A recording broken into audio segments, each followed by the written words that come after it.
And secondly, when you do the comparative analysis of all contemporary living populations today, you find that the Clovis is most closely related to all contemporary Native Americans than to any other populations around the world.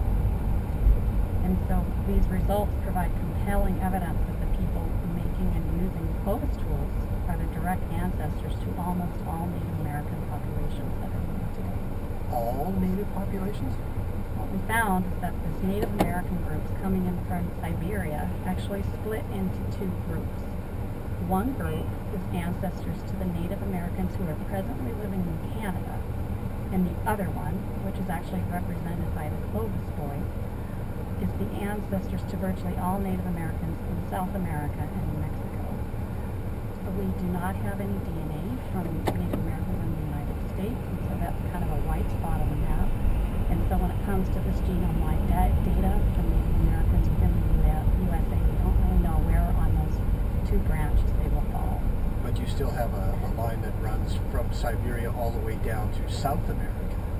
Yes, and in fact, we found that this Clovis boy shares about a third of his genes with a 24,000-year-old Malta child from South Central Siberia, who Eska's group had sequenced and reported previously. And the same goes for all present-day Native Americans, where they share about a third of their genes with this Siberian individual. And these results really do support a single migration into the Americas, giving rise to Native Americans. A single migration, but you say that they all come from that one area in Siberia, in other words. Yes, that's what it's looking like with the data we've got today. And there was also the idea that perhaps they came from Europe, but I guess this is the nail in the coffin on that idea. Yeah, and I'm sure there's still going to be individuals out there who will say that, that it's only one skeleton, and certainly there are many other ancient remains out there that need to be examined to really get a full glimpse of the whole story. But these results really do kind of refute the hypothesis that individuals making and utilizing Clovis tools were of European descent. Our data simply does not support that. Now, one of your colleagues working on this project, Shane Doyle, is Native American. What was his reaction to this DNA work? When he first came to the site, I remember the first thing that he said, of course, was to give us a little bit of history of the area, because that used to be Crow territory. And so he had just a lot of historical insight to provide to us, which was really fascinating for me. And then when he came down and we had told him about the find and the results, he thanked us.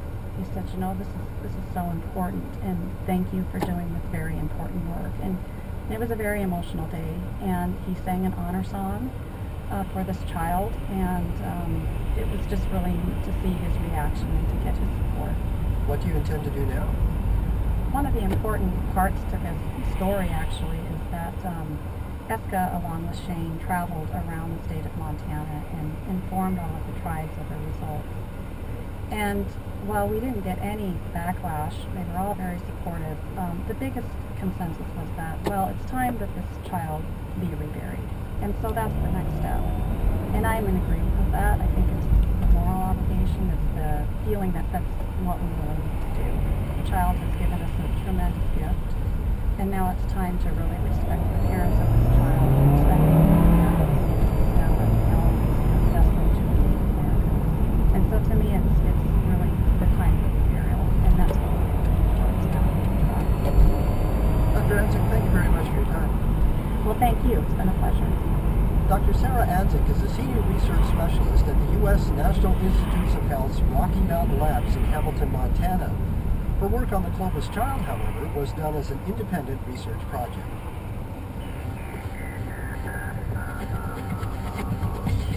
Coming up next, crystal math.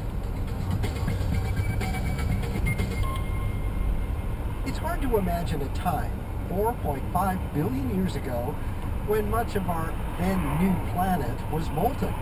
The atmosphere was toxic, and life was millions of years away from gaining a foothold.